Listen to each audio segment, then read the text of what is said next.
then hospitality can be taken anywhere. It's not just in the confines of a home or a church or a certain place, though it can be there. It can be taken wherever we go. Welcome to A Theology of Hustle. Make sure you're subscribed on YouTube or wherever you get your podcast, and follow me at Theology of Hustle on Instagram. Now, let's get to work. Well, Dr. Laura Baghdassarian Murray, thanks so much for making time for me and coming on the podcast. Yeah, thanks for having me. Let's just, as we kick off, kind of have you give the quick bio, kind of who you are, what you're doing right now, all of that sort of stuff. Sure, thanks. So, grew up in Texas, two major cities, well, one major city, and then live in another major city, but my parents immigrated to the United States. So I'm not a complete Texan. People are like, are you a Texan? I'm like, well, I don't know about that. So grew up in Houston and then went to college in Texas and then moved to Dallas for graduate school and then started pastoral work in the Dallas area and got into really spiritual formation and what transformation and how that happens and how we interact with God and how that matters for the world around us. And all that started in grad school. But I would say there was always a part of me that was very interested in those things and those deeper things and those meaningful things. And so that has been a part of my life for a very long time. And then pastoral ministry for a while in Dallas, and then stepped into a role at Fuller Seminary, which is located in California, but we're a distributed team, and started doing work with them around spiritual formation. So we work with organizations and churches to help bring formation into their context, which sounds funny that you would need an outside person to help you do that. But, churches and organizations, they're busy doing really good work. And it is just kind of sad that's not at the forefront, but they know they desperately need it. So we come alongside and support and help. And then apart from Fuller, I have run retreats online, and I'm also a spiritual director. And a lot of people don't know what that means, but that is simply somebody who sits with somebody or a small group and helps you be attentive to God in your life and helps you listen to God's voice and presence around you. And then ways that God is inviting you to respond to either God or to the people around you. I love that.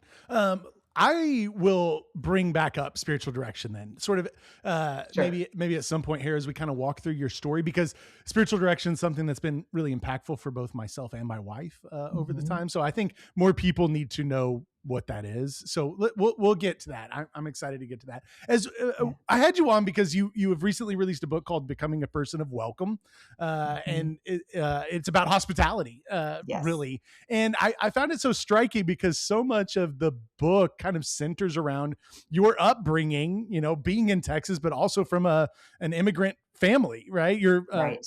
Yeah. So can you unpack just a little bit of how that kind of colored how you see the world and that sort of stuff? Yes, absolutely. And, it's really only in reflection that you can actually pay attention and notice how something colors your world. In the moment, you usually don't, especially growing up, you don't really know as a kid. So my parents immigrated from Iran, but we're Armenian. And so they actually, when they immigrated in their 20s, and then I was born here. And they, came over like most people come over. They come over for a better education, better opportunities. And so they did that and established down in Houston. What's interesting is a real big piece of hospitality is the communal aspect of it. And like even when they moved here, like my dad and a few of his buddies like moved over at the same time. And so they built a community. And so there was already this posture of welcoming the community in and out that they already knew just because they had moved to a new place. And then there was also trying to figure out, okay, how do we enter a different culture? And then also, I think just trying to figure out how to live, but also I don't think they struggled with who to be, but as the kids, we struggle with who to be or where our home is, right? I would have, different, my parents spoke 3 languages, English being their third. We spoke 2 languages. And then my grandmother spoke like 2 other languages, and we had one that overlapped. And so language, and then you would have food that was vastly different. Nowadays nobody would really blink at, oh, you have pita bread and rice during your meals. But back then in the 80s, like pita bread and rice was a part of every meal. And that wasn't really a norm. And we were even in a very multicultural city in Houston. And so that was a difference. And then just in regards to that communal piece of you drop everything for the guest, you center around the guest. And the other piece too, I bring up the community aspect is you weren't, we were carried to expect, we were expected to carry hospitality as a family, not as individuals. And I think that's a big difference in some aspects of American culture. I wouldn't say it's all American culture for sure. It might be more Anglo American culture that is expected to host or entertain or things like that. Whereas as a family, it was if somebody showed up unexpectedly, you just dropped everything and kind of centered around them. And there was always more than enough food. There's never such thing as like running out of food. And if there ever was a chance of that, you ate less for the people. It was just very guest centered and very, you carried it together. Yeah. Yeah, that makes a lot of sense. If we could just take a slight detour, I'm very interested. Can you unpack just like Armenian culture? Because I don't Yeah, think a lot of sure. people know much about Yeah, Armenian culture. I mean, the Christianity goes back even before sort of this Western sort of Christianity right, that we all kind right, of, think of ourselves as if we, as modern Americans, I guess we don't think as much about history in general. But Armenian Christianity goes back to almost the very beginning. So can you kind of right. talk to me a little bit about some of that? Sure, sure. So, Armenia as a country, and it is a country in between Iran and Turkey, they were the first country to establish Christianity or name it as their cultural, their uh, religion, the faith that they would choose for their country. I think it's in modern day Turkey now, but it is. If you look back to Noah's Ark and the mountain that it landed on, it's Mount Ararat, which was in Armenia, and but now again is in modern day Turkey. So there's a lot of historical background. So there's a lot of it's Armenian Orthodox, so that's the religion and culture in regards to that. And then Armenian as a culture, it's so here's what's hard about saying this is what one culture is like, not one, right? Yeah. So my parents were Persian Armenians, which are very different than Lebanese Armenians, which are different than Armenians that escaped the genocide in Turkey. So like there's very different, aspects just because different things form our lives and cultures and what we've experienced. But I would say generally they are a resilient people. They are a warm and welcoming people. They are a loud people. We tend to get passionate about things. And the joke when I married a great guy, but uh, white guy, kind of mixed of things, and his family very patiently waits for each other to take their turns talking and all those things, and they make logical arguments, and I was like, that is nothing like my family. You speak over one another, the loudest person wins. It doesn't matter if you're saying the same thing or whatever. It was just so different. And so that was just kind of a funny thing. And yeah, so it's been fun to figure it out as a married couple too. Yeah. Yeah. I mean, all marriages have their sort of cross-cultural nature to them, don't they? There's family of Sure. origin, but when you have cultures very differently, just growing up in Right. completely different Right. circumstances, yeah, it can be an interesting kind of figuring it out together, right? And building your Yes. own culture, I guess, Yes. family culture. Um, Yes. the way you grew up, though, really intrigues me. A lot of my biracial friends actually say a lot of the same things that you talked about, kind of Yes. being in two cultures, right? Where do I fit in exactly? I have this Armenian Right. kind of culture, but I'm growing up in Houston, a Texas culture, which is its own kind of subculture there as well. Right. So, can you talk to me just a little bit about that sort of forming identity as a child, culturally? Yes. Yes. Well, I for me it was a tension to Mm. carry because I felt so different when I walked out of my house, even though I was in a high school that had a lot of first generation kids. A lot of us were. I mean, we had over 160 countries represented at our high school. So Wow. even in a context where you still weren't quite sure where you fit or kind of where home was. Like that search, at least for me, for home was kind of one of those, where is home? Where do I belong? Like what part of me? And so that was a real tension because, again, the language, the culture, the food, you had one foot in one door and then one foot outside that door. And we were constantly going back and forth.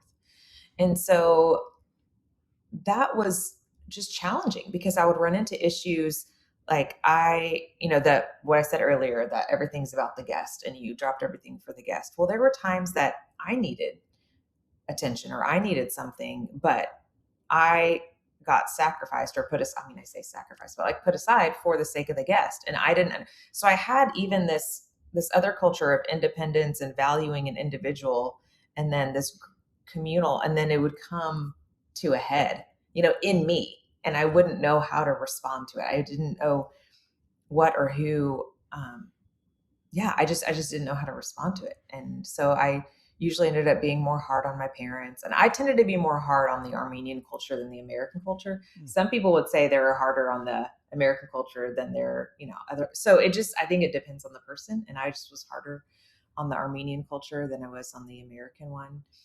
And so there was that tension that I carried all the time.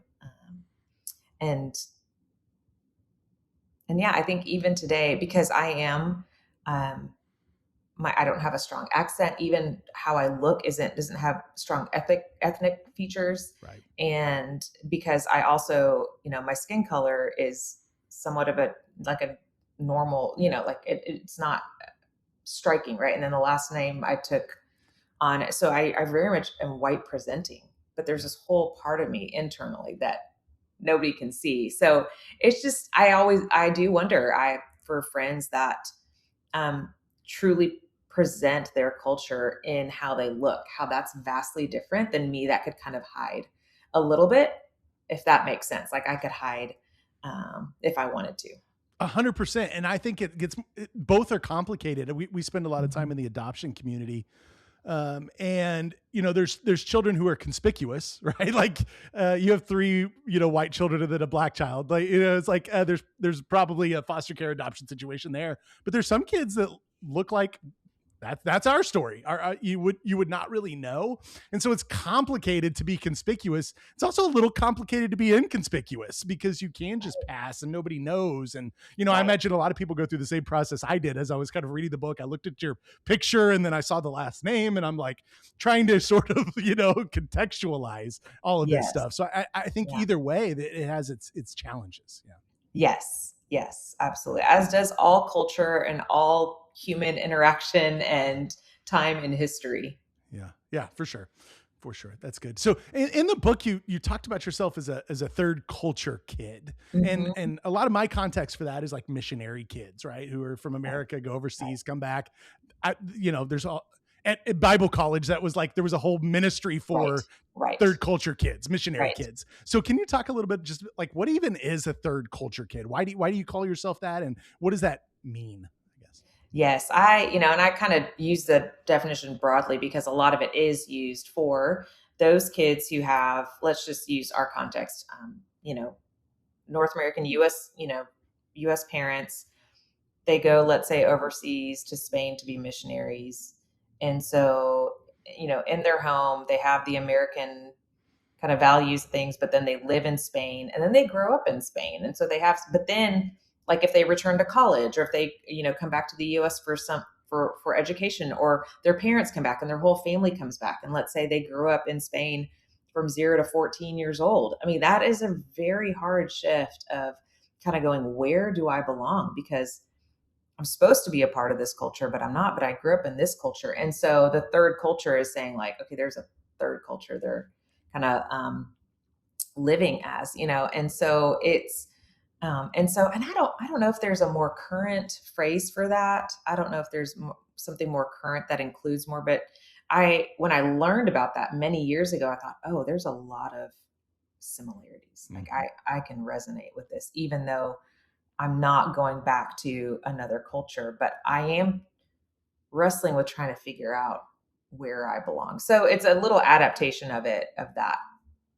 But that's kind of how I refer to you, just kind of where's home? Like, who am I? Where do I don't want to say fit, because we don't want to fit in. We want to belong, but it's kind of that sense. Yeah, it's complicated uh, Yeah. to be Yeah. for multiple Yeah. different cultures. Yeah, Yes. for sure. No, that's good stuff. I appreciate you unpacking that. Can we, let's jump on kind of the vocation train, calling Yeah. train. Sure. How did you get kind of into spiritual formation? How did you decide that's something you want to really pursue? Right. Yeah, you're making me think about, I mean, I kind of go back. Okay. So like in an undergraduate, I was a psychology major. So I've always been curious about the inner person, which by the way, immigrant parents are not too excited about their kids being psychology majors. That's not what they come to the country for. Hmm. But was a psychology major, had a, a rich faith life. And so there was already that in me, like kind of curiosity about that. And then when I was in graduate school, we had a spiritual formation program we had to go through, and I enjoyed it, whereas most students did not like being told they had to go through a program that looked at their interior life. I loved it. Yeah. And then while I was in graduate school, asked to lead a spiritual formation group. So guided other students through that.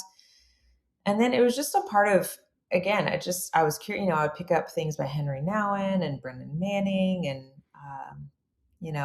I know a lot of people love Dallas Willard. He's such a kind of cornerstone, at least in the North American kind of US thing. But I have sometimes have a hard time, really hard time understanding Dallas Willard. I'm like, I don't, he's like, wait, I think it's the philosophy. Like I can't, Yeah. can't follow. I'm like, but give me some Nouwen and give me some, Yes. Brennan Manning. I'm like, I can follow those. Yes, no, I appreciate you articulating that, because I have tried to read Hearing God so many times, and I just like get stuck, and I'm like, is there something wrong with me that Yeah, because everybody talks about Willard, just I mean, and he is, as far sure. as like leading this movement, and I mean, Right. just an amazing mind, and I just don't think I find I don't think the same way he does a lot of Right. times. So, yeah, Right. okay. Yeah. Well, I And I'm appreciate such that a, permission there. yes. Yes. And I'm such a practitioner and experimenter, and kind of I learn from trying things. And Mm, so for me, I don't, yeah, I tend to try things and do things and experiment with things and then go back and go like, oh, that's what I did. Or somebody goes, that's what you did. Like I'm more of yeah, an intuitive person. So I don't, so for me, spiritual formation is, yes, there are some foundational pieces, and biblically and theologically, absolutely. I mean, it's essentially sanctification, if we want to get into the theological terms. And so that part of, so I just have always explored and enjoyed that. And then when I finished graduate school, I got a position at a Presbyterian church here in the area, and I worked with young adults, so I had freedom to incorporate spiritual formation type things and just started doing that. And then realized I enjoy writing and asking really good questions around formation, around the interior person, or around our souls.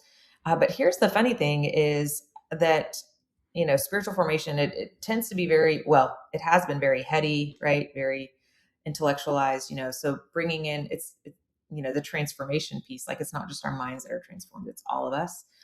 And so bringing in those pieces and really helping, the context I was in was very much of the mind and of service.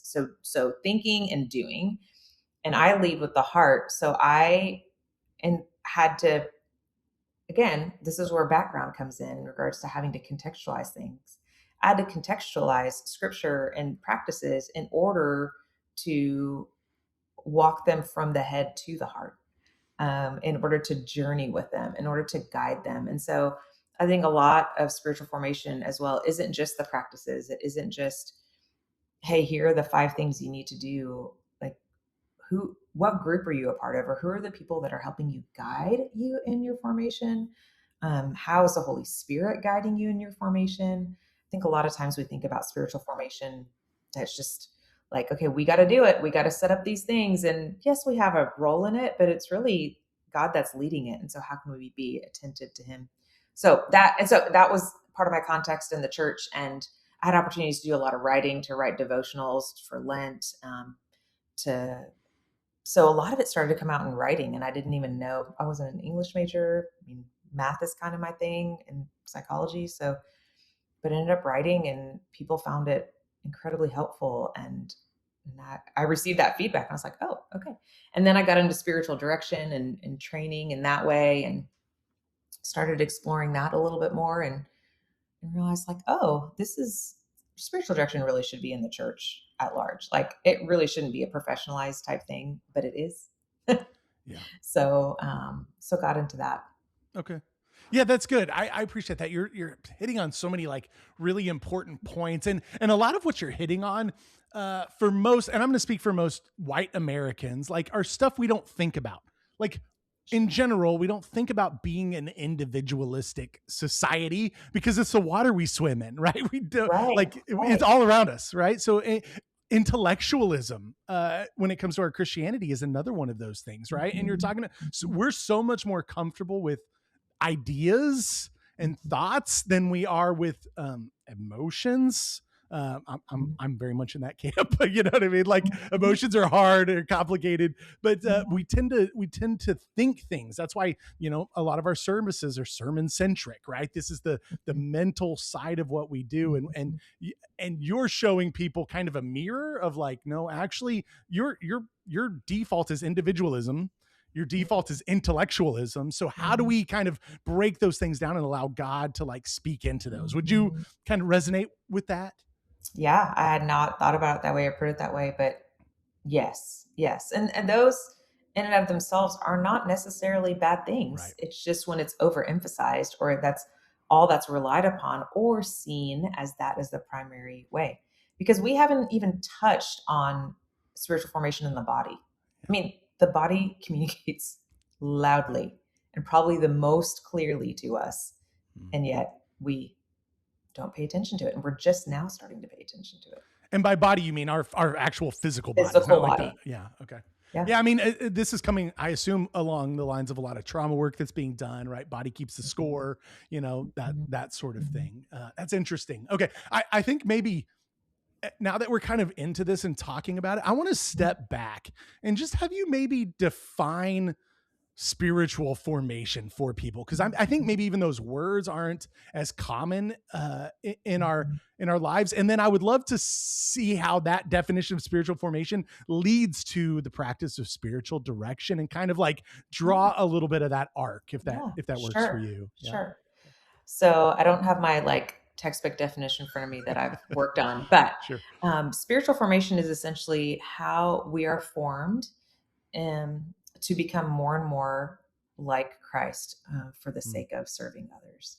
And so it really is our sanctification. It really is our transformation and becoming more and more like Christ and how we are transformed. And the word spiritual, spirit, you're like, okay, well, what part of that is it? I mean, it really is all of us. It's mind, heart, body, and soul. Mhm. Even when you look at scripture of loving the Lord God with all, your mind, heart, body, soul, strength, all of it. Okay, so it really, when you say spiritual, it's not like this like little segment part of us, that we're like, oh, there's this little part of us that's kind of connected to our heart. It really is our full transformation. We just, I think, as humans trying to understand it the way we're wired, we've like limited it to the mind, or limited to the emotions, or limited to this, things like that. And so spiritual formation is a transformation of all of us to become more like Christ for the sake of others, for the sake of serving others. So to not forget that that is a major part of it, and it shows up. And people say like, okay, how can we know we're spiritually formed? How can we know, like, because they'll ask for like, what are the results? What are the fruit? Whatever. And I mean, essentially, we are given that in scripture of like, are you bearing fruit? Like and not that you're producing it, is just are the thing, however you're engaging with God, is it bringing about peace, joy, faithfulness, kindness, gentleness? I mean, is it self-control? Is it bringing about those things? Is it bringing about good? Is it bringing about God's work and meeting God's work in the world? So that's what it is. So hopefully that demystifies it a little bit, though it does maybe raise the bar a little bit of going like, oh, okay. And then within spiritual formation and the practice of it, there are spiritual practices or spiritual disciplines. Some people call them disciplines because it's like, okay, I am disciplining myself. And other people call it practices because they're like, we're just practicing this and it's helping transform it. Like kind of like an exercise, a physical exercise you do at the gym. Like, Yeah. here's a practice that I do regularly to help my physical body. So you have these practices and disciplines that put us in a place to be able to receive and be transformed. And again, I will use the language of, or the illustration of, the physical body. If you go to work out, you are going to do certain exercises. And let's just say you have a guide, you have a trainer, or like you go to a class, right? That helps guide and they're trying to help you in certain areas, work on certain things or heal in certain ways or strengthen certain things or all those things. So you have all these different practices and somebody helping you be attentive to yourself. And so you train and honestly, like, you're usually sore, or sometimes you feel like you fail at it, or you don't feel your best, you still show up, or you don't feel your best and you don't show up. Like, all those things happen in physical training. What also happens in physical training is you don't see results right away. You don't know that it's making an impact. You don't realize that something has been strengthened until weeks later. And let's say you're a parent and your kid comes running at you and usually knocks you over, and wait, that time they didn't knock you over, you were actually able to stand your ground. And so that's what I mean by it happens over time and you don't even realize it. And so it's kind of this mysterious process, but it's a process that we commit to, but God does. So we show up, we make space, we do the disciplines and practices, and the Holy Spirit does that work of transformation. And we later go, oh, that's what, like, that mattered, or that helped. And so spiritual direction is one of those practices. So spiritual direction is one of those things that somebody can take up. It's usually a monthly practice where they meet in a small group with a spiritual director or one-on-one with a spiritual director. And it really is it's a prayer practice that the spiritual director is listening and paying attention to what the person is saying or sharing, and asking, like, how do you sense God is moving in your life? Like, are there some questions that you're wrestling with, or did something happen that you want to explore? So the two, or the group, explores together what might be going on in that person's spiritual life. And the spiritual director really has one ear on the Holy Spirit, one ear on the directee, but never says, this is what I think, or in the sense of, like, this is like God told me. It really is this group, or this effort together to listen to God. And so you hear, for like, if the spiritual director says one thing, or if the person says one thing and it resonates, you're like, oh, maybe I should pay attention to that. Right. Or if it doesn't resonate, maybe I shouldn't pay attention to that. So that's kind of how spiritual direction fits in spiritual formation. Yeah, I love that. I would suggest that. I mean, my wife especially has been with the same spiritual director for maybe coming up on a decade now. I don't know. It's been a long time, and it's just a important practice. And I feel like so often, I mean, not to go back to this again, but individualism, we tend to see our Christian lives as individualistic, right? And so even like bringing alongside somebody, feels out of place from what we're sort of used to. But it's a profoundly impactful, kind of experience there. So yeah, we need a lot more support than we think we do. Like, we really prize ourselves on, at least the white culture.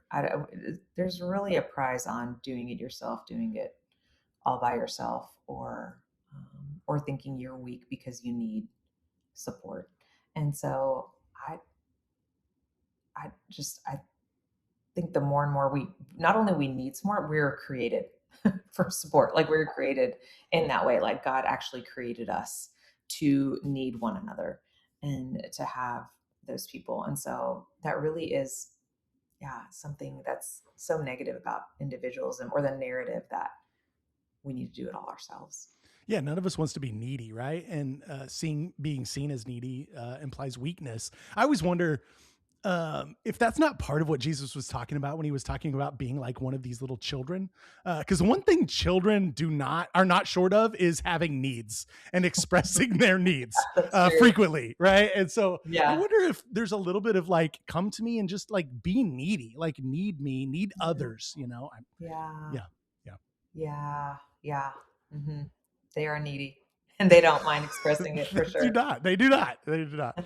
Good. That's good stuff. Okay, well, let's get into the book, Becoming a Person of Welcome. Can you just talk to me a little bit, just kind of what is the genesis of this book? Why did it need to be written? Kind of what's it about? Sure, sure. Yeah, well, I wasn't planning on writing about hospitality. I'm not one of those people. If you'd ask me, you have the gift of hospitality. That is not me. Uh, During COVID, I experienced feeling disconnected from God, and I thought maybe others also felt that way. And so I experimented again, experiment with creating a retreat space on Zoom while people were sheltering in place, and sent it out to my very small email list and said, if y'all want to come. And so maybe about 10 people showed up, and 10 or maybe a dozen showed up. And we had the space where just guided them in a practice, sent them off to some solitude and silence for an hour and a half. And then we came back together to share how God met us and what the time was like. And that was such a rich experience. I just kept on doing it, and then kept on doing it. And I was in the middle of my doctoral studies, and I was working on change leadership. And, I wasn't in the context of a church at that point. I'd stepped away from pastoral ministry the end of 2019. So I was trying to figure out, where's my context for my studies? What am I going to do? And so I studied this new idea of these digital silent retreats. And as I was practicing and then started researching, one of the pillars is hospitality. And I realized, if we can create a welcoming and connecting and belonging space in the digital space, then hospitality can be taken anywhere. It's not just in the confines of a home or a church or a certain place, though it can be there. It can be taken wherever we go.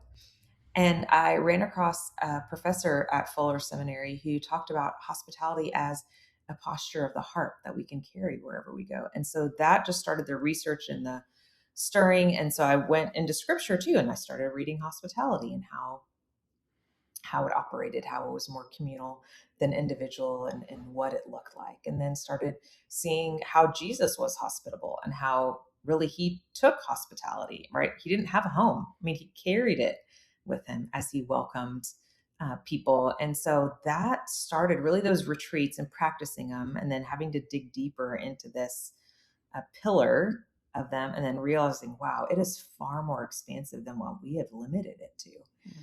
And so we've limited it to entertainment, or we've limited it to a place, and also just encouraging people that it can be a posture that we develop and we strengthen and that we can take, and it can be done in 2 minutes or 2 hours, and it's just something that can be carried internally and taken. Yeah, I love that. I think that expansion is really good. I tend to think, and I'll see what you think about this. I tend to think hospitality is almost a countercultural act today. Would you agree with that? Yeah, I would. It's because hospitality, if you really look at what it does, is it creates these places of welcome. Henry Nouwen says, where strangers can become friends. Hospitality does the work of justice as well. Hospitality moves. Here's the thing: hospitality actually moves towards people, and there are certain cultures in America that do not. They do not move towards people. Now, I come from a culture, in the Armenian culture, we give unsolicited feedback, so it's not necessarily a movement towards people that they love or want, but we do. We move towards people. We initiate. We do that work. Whereas a lot of cultures, a lot of people are, no, somebody needs to move towards me. So it is countercultural. So what you're saying is that hospitality, when I'm being hospitable, I move towards somebody, but our culture says, I want to stand back and sort of have others come to me. Is that what you're saying there? Oh, that's interesting. I hadn't thought about it that way. It's putting together, though, a lot of what I see in the church, honestly, that people want community, but they want other people to invite them into community rather than sort of put themselves out and move, like you said, towards others. Yeah. I mean, it's vulnerable. It's risky. It's costly. And that's the other thing, is that if we really practicing it, then it's all of those things. And so I get why people don't want to, because if it's any of those things, like, maybe I don't want to do that. Yeah. Yeah, that makes a lot of sense. Something you said right at the beginning intrigues me, because you said, I don't necessarily feel like I have the gift of hospitality. Hmm. And I feel Hmm. like that might even be like a jumping off point for us here, because I think a lot of people don't practice hospitality because they don't feel gifted. And maybe some of that's equipping, can you just talk to me a little bit about that, and like how that works as an excuse to move away from people a lot of times in our culture? Yes, I think the comparison is strong, especially in the Christian culture.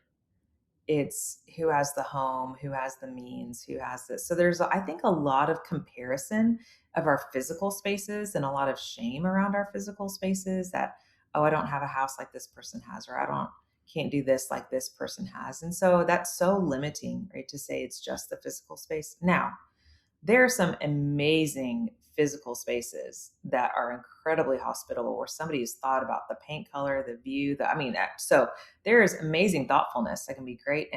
But I think sometimes it's limited to physical spaces. And then I think it's also limited to time, Hmm. right? We don't have weekly, we can't host people for 3 hours for, let's say, a small group or whatever.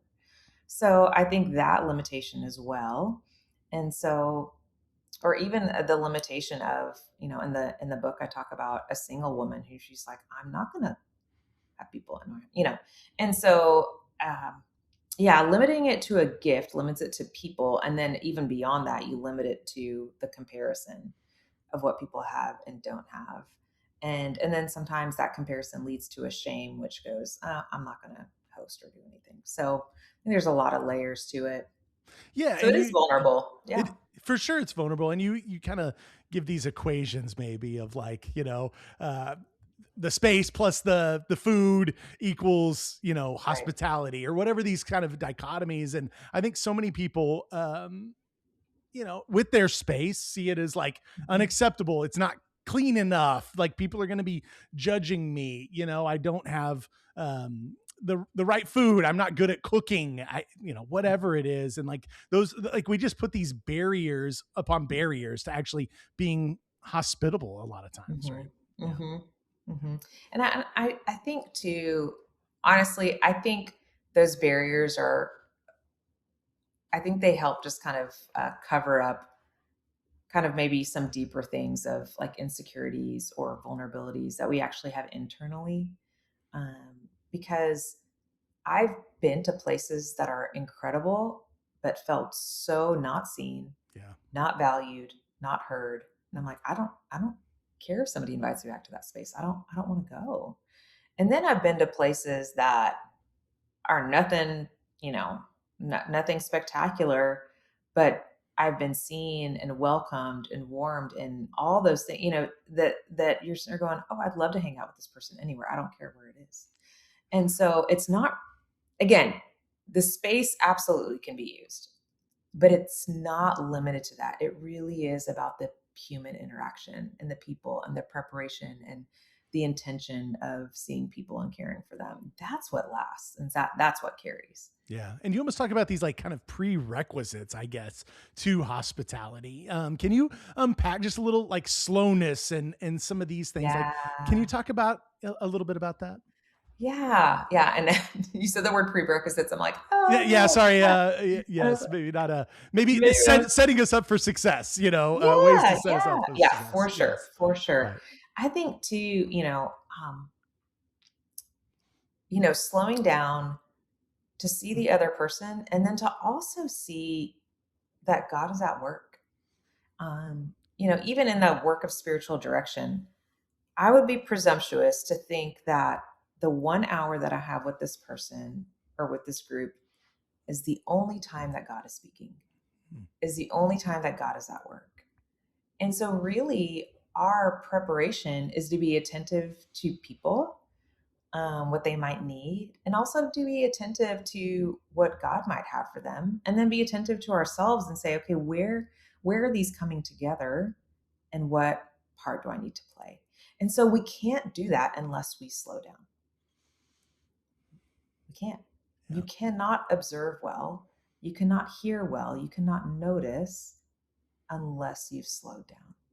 Now, you might be able to notice if you move quickly, but you can't respond either Right. in the ways that you need to respond. And so, slowing down is, which is so antithetical to much of our culture, especially in the area that we live in. I mean, in the city that I'm near, I mean, slow is not what you do. No. And so, that slowing down actually provides a really great space for the people. And really, it's about creating the space that they need, creating and providing what they need as far as you can. Yeah, I totally agree. I really resonated with that because I see so much of our culture just like so fast paced and like nonstop, and it just is everywhere. I think for me, like the practice of Sabbath is like really helped me to slow down, Mm-hmm. right? To Mm-hmm. realize, and I keep, we've been doing this since like before COVID, so 7 or 8 years now, and I keep finding myself like, am I just lazy? Like I feel like I don't have capacity for all of the things, and everybody else just has all this capacity. And I think what I'm noticing is like God's prompting of like, no, being slow. It's okay to be slow. It's okay not to do all of the things, but that means like setting healthy boundaries. That means saying no to even important things sometimes, Yeah. and so we just don't do that kind of in general a lot of Yeah. times. Yeah. And well, and even deeper is, when you say no to something or you set a boundary, you may be saying no to something that might validate who you are and your identity. Yeah. You might be saying no and setting a boundary, and it might come across that you are lazy or incompetent, right? So it's those deeper things that make us say yes to things that we're not supposed to. It's Yeah. those deeper either insecurities or those areas that we want validation, which we all struggle with. I mean, just like, why did I say yes to that? Oh, I was actually searching for this affirmation, or I was searching for this thing to fulfill me. So I said yes to it. And so to be aware that what drives us is not really the things on the surface. And so slowing down, healthy boundaries, those are good. And if we allow them to actually show us what were we going after there, and be like, oh shoot, that's where I need transformation, right? That's where I need freedom. That's where I need God to come in and say, no, like you're like, I've given you life so that you are not enslaved to these things, and let me help to free you from them. But until we slow down, until we Sabbath, until we like, there, I don't know, I mean, and sometimes God does it. He just kind of knocks you over with a 2x4 and you're like, oh, I'm aware. But most of the time, God doesn't. So For sure. God, that is deep. I know. I was like, I just took this another layer deeper for you. I like that a lot because I think you're hitting on something so true there and so hard to kind of wrap Yes. our minds around, right? So much Yeah. of the noise that we participate in all of the time, Mhm. including these phones that are always with us, all of the noise is just drowning out hearing those sorts of things, right? Hearing Mhm. God most Mhm. importantly, and um, the noise just crowds out any sort of transformation that God wants to do in Mhm. us a lot of times. Mhm. Yeah. Mhm. But we just keep Mhm. bringing that noise on. We love the noise. We need it. Yeah. Yeah. Yeah. Yeah. Whew. That might just need to like sit there for a second. That's a whole word right there. What are some ways that people can easily so a lot of what you're doing is sort of a paradigm shift about hospitality, right? It doesn't have to look like A, B, and C. Yeah. What are Yeah. some ways that people can practice hospitality that Mhm. aren't the sort of like, have friends over, cook dinner, whatever it is you think of as Right. hospitality? How to shift our paradigm for us? Yeah. Yeah. And I would say small incremental ways are great. I Yeah. mean, you can do one big thing, but I think small incremental over time is really, really huge. I would say that movement towards the other person. So let's say you just happen to not be at a self checkout in the grocery store. You're actually going, maybe choosing to go through the line, having a cashier, and asking and talking to them while they're checking out your groceries, asking them whether they have a unique name, tell me about that, or something that, um, how was your day, or just this small movement towards a stranger or towards somebody. It can be towards, it doesn't have to be towards a stranger, but that's kind of an example I think of. Like just intentionally slow down and move towards people. I'd say in your family, right? If you have kids, um, slowing down to ask them to share about their day, being hospitable towards them, which depending on their age, they might welcome that or not, or depending on the mood that they're in, they might do that, or moving towards them and saying, "Hey, let's go for a walk," or "Hey, let's go grab some iced tea," or "Let's go." So just little things that just you think, "Oh yeah, that's kind of easy," moving towards somebody, moving towards a stranger if you want to do that. I'm trying to think of other. Well, as maybe I could just Go ask ahead. a Yeah. question there, because I don't think a lot of people see movement towards your own child as hospitality. Mhm. Right? Like we see hospitality as sort of welcoming in outsiders, but like family members, I don't think we think of as hospitality. Can you kind of, I don't know, unpack Yeah. that a little bit? So the thing I will add to that to begin with is, it's welcome without an agenda, right? Mm, So it's not let's go for a walk and at some point you're going to talk about their grades and da, da, da, da, da, right? So and it's also welcome without, looking to fix something. So a lot of hospitality is preparing, welcoming, listening, asking questions that are questions like "Tell me more," or, "Is it this sounds really important to you? Like, say more about this." And maybe they say, "No, it's not important," or maybe they say more. I think just how you open up conversation. And here's the thing about hospitality is it doesn't have to finish with a bow on it. It doesn't have to finish with something getting fixed or advice being given, which is sometimes what we do, especially with our kids, with the anxiousness we have about all the things. yeah. But just kind of leaving it open ended. You just kind of like, okay, great. Because just people want to be enjoyed being with.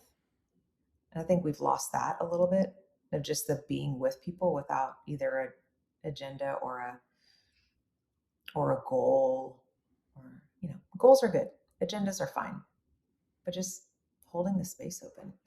So that's where I would say I think hospitality with our kids could look like, you don't have to have a goal in mind, you don't have to have an agenda, you don't need to be problem solving, you're just kind of holding the space and just seeing what they open up with. Amazing, just the simple power of presence. Yeah.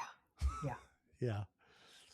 Yeah, nothing fancy, right? Like what you're not giving us a five Yeah. step kind of Yeah. like do this, do this, do this, and then your hospitality. It's like, Yeah. just be with, right? Just be Which I present. think, yeah, following, like, that's the thing about like walking with Jesus or following Jesus. He's like, I, I mean, it's transformative because it's God does the work. But in regards to our part, it's not genius. It's not rocket science. Like it's very actually the actions are very simple. Um, but we just have so much going on in us, or that the simple even seems challenging. But to start with just those simple steps. I mean, I think Jesus's call for us is not, it's challenging, but it's not complicated. It's not complex. I don't think he does that to us. I don't think he makes it mysterious or complex or anything like on purpose. I think he's just like, just follow these ways. So, and we just need to hear it over and over again. I feel like the lack of complexity actually makes it a little more annoying, honestly. You know what I mean? Like, Like, give me a challenge. And he's yeah, like, oh, you're already challenging that. You have no idea. You have no idea what I'm holding back right now. yeah. I want a goal. Give me a goal. I want control over this. And he's like, no, just be I know. present. And that you just hit on it, right? Like being, there's no control. But but like when you truly are with someone, it's incredibly delightful, and it's incredibly joy filled, and it hits on parts of us that are so human and that we didn't even realize we're lost. And so that joy and that beauty, it's incredible. Yeah, I very much so. That's lovely. I highly recommend becoming a person of welcome. I think it's a great, paradigm shift for us to practice hospitality in our everyday lives. So I appreciate the work very much. Yeah. That's good. Thank you. Okay. Well, jumping into the final two questions as we wrap up here? Okay. Yeah. All right. So my first question for you is, what is the strangest job that you have ever had? I was thinking about this, and I don't know that I've really had strange jobs. I mean, you've been in ministry, so you've had at least one strange job. Yeah, that's true. I did. Yeah. There are strange things you did within your job, but it wasn't really strange, but it's more like it didn't fit. Like when I first came to grad school, I needed a job and didn't want it, so I just was like an intern and did cold calls for a travel agency that put together ski trips for churches. It was just like cold call. I mean, I didn't even know it existed. Anyway, that lasted a semester. So you just called churches cold to try to sell them ski trips. To try to sell them ski trips. That is a grind right there. That's serious. Serious stuff. Yeah, I know. Yeah, you don't seem like the cold call type. I'm just kind of, just guessing. Even with hospitality, you're like, no. Yeah, for sure. Okay, so my final question then is, what is one piece of advice you would give to somebody looking to bring God's kingdom more into their work? Mm-hmm. Mm-hmm. Yeah, I appreciated that question. And I'm going to do a shift to it, which would not surprise you. I don't think we bring God's kingdom in. I think in my theology, God's kingdom is here and amongst us. And so we look for it. We look to see where God is at work. We look to see the things that he's calling us to do to bring about goodness and justice and peace and love and all those things. So I think it's a matter of, again, going back to like looking around and seeing the places either near or far that he is doing work that we resonate with, that resonates with how God has created us, and then we join him in it. So that's what I love. That. Slow down and see. Yeah, and join. That's a great word, and consistent. It works. It works perfect. So, Lauren, thanks so much for making time for me. It was great to connect. Yeah, thanks so much for having me, Currey. Thanks so much for hanging out and listening to A Theology of Hustle. Make sure that you like and subscribe, all the things, and follow me at Theology of Hustle on Instagram. My hope is that this podcast just encourages you in your work, whatever that may be. So until next time, get out there and hustle.